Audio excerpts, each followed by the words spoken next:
Hello guys! Hello Earth Signs! Hello Virgo, Capricorn, and Taurus. Welcome dito sa aking channel, Kapalaran 888. Welcome. Alamin natin kung anong messages, vibration, gabay energy para sa lahat ng Earth Signs, Virgo, Capricorn, and Taurus. Weekend reading to guys, so kung bago ka, please i-like and share mo, i-subscribe ang ating mga videos para ikaw ang unang makapanood sa ating mga videos. Earth Signs. Earth Signs, medyo siguro nag-aalala ka sa weekend na to. May mga concerns ka dito. It's either tungkol to sa may edad na. Pwedeng ikaw yan or pwedeng tungkol to sa kakilala mong may edad na. So, pwedeng tungkol sa parents mo, grandparents, in-laws, or kakilala. So, posibleng may inaalala ka sa ngayon eh. Nag-aalala ka para sa yung kalusugan, sa kalusugan mo, nag-aalala ka para sa kalusugan ng pamilya mo, or posibleng nag-aalala ka para sa kung ano man tong stagnation na nararanasan nyo. So, for example, kasi mayroon ditong official person, may earth signs dito na possible na anak ka, and nabalitaan mo na yung magulang mo or kapatid ay posibleng meron silang masamang pakiramdam. Or pwedeng sila ay kinuha ng pulis, or posibleng sila ay may kailangan na ayusin sa batas or sa gobyerno. Parang yun ang nakikita natin. Pa-comment sa comment section guys.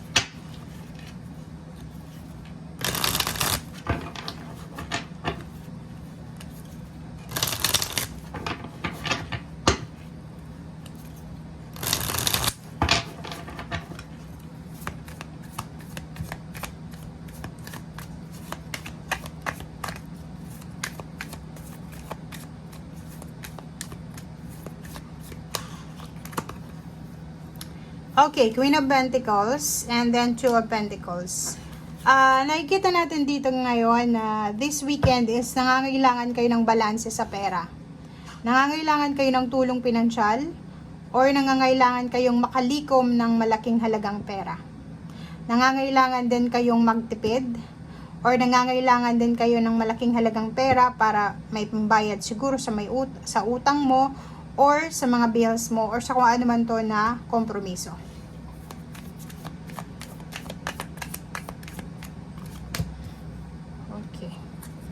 So, nakikita ko sure dito kasi masyado kang makakaramdam ng disappointments or stress. Sinasabi ng baraha sa'yo na kailangan natin ng temperance, kailangan natin ng sobrang pasensya sa ating sarili, sa mga tao sa paligid natin, pasensya sa mga nangyayari sa paligid natin, and at the same time, spend time this weekend na makapag-isip tayo, makapag-spend time alone, makapag-relax, or alam mo yun, yung parang solitude time para hindi ka ma-burn out or makapag-desisyon ka ng tama. Kasi parang nakikita natin dito, masyado kang nahihirapan na tanggapin kung ano tong nangyayari sa ngayon. Okay, relationship, nakikita ko share dito na may balita kang matatanggap. It's either ang relationship na to is present relationship or past. Nakikita ko share dito na may relationship dito na sobrang magiging masaya dahil sa balita na parating. Pwedeng makakaramdam sila ng freedom or pwedeng makakaramdam sila ng sobrang ginhawa or kasayahan. Makakahinga sila ng malalim.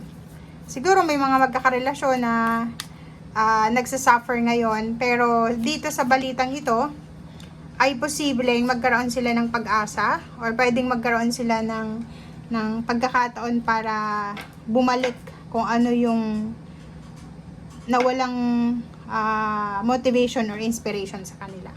Meron ditong Hierophant, so may iba sa inyo na nagbabalak magpakasal or nagbabalak ng next level ng relationship, or may mga tao sa paligid mo na binibigyan ka ng kuro-kuro or advices.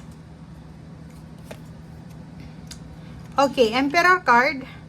Ayun, reclaiming your power to eh. So, sinasabi ng brasser dito na may magkarelasyon dito or pwedeng magnanay, magtatay or magkakutsaba sila or magka-business partner sila na pwedeng bumalik yung power nila, reclaiming their powers, and yun, empowerment, magagawa nila kung ano yung gusto nilang gawin sa buhay, strategy sa trabaho, sa negosyo.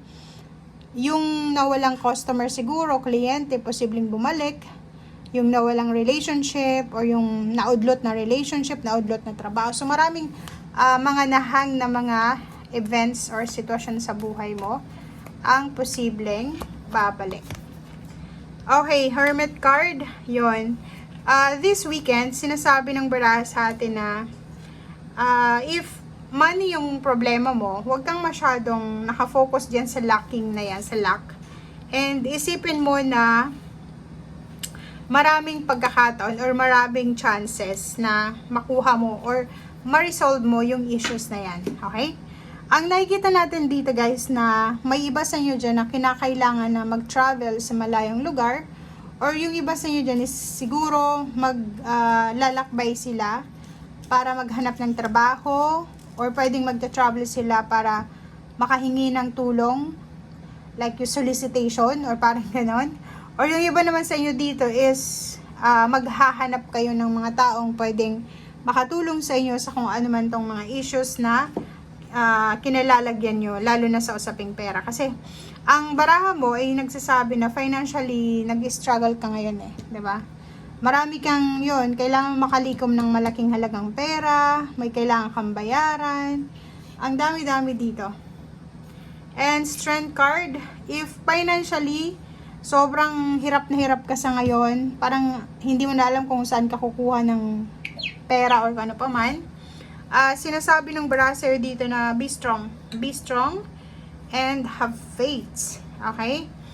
Three of Pentacles, may mga business partnership, love relationship, attachment na posibleng darating sa'yo. Para, 'di ba, parang, like for example, nawalan ka ng trabaho, pwedeng may bagong trabaho na darating, or if relationship yung nawala sa'yo, pwedeng may mga dati kang karelasyon na makipagbalikan sa'yo, or pwedeng may mga bagong individual na gustong maging karelasyon ka. Okay? So, etong Six of Cups sa ilalim is sobrang napaka-importante. Kasi parang, ang message for today is, kung may umalis, posibleng may darating, may babalik. And kung natatakot ka na mapag-isa, sinasabi ng baraha, hindi ka mag-iisa. Kasi, maraming mga tao dito. Like may Hierophant ka nga eh, di ba? May mga taong gustong magbigay sa'yo ng advices, gustong maging kaibigan mo, gustong maging parte ng journey mo, or gustong maging, yung parang mentor mo or tagapag-advice. Okay? So, yan ang sinasabi ng baraha. Thank you for watching. See you again. Bye!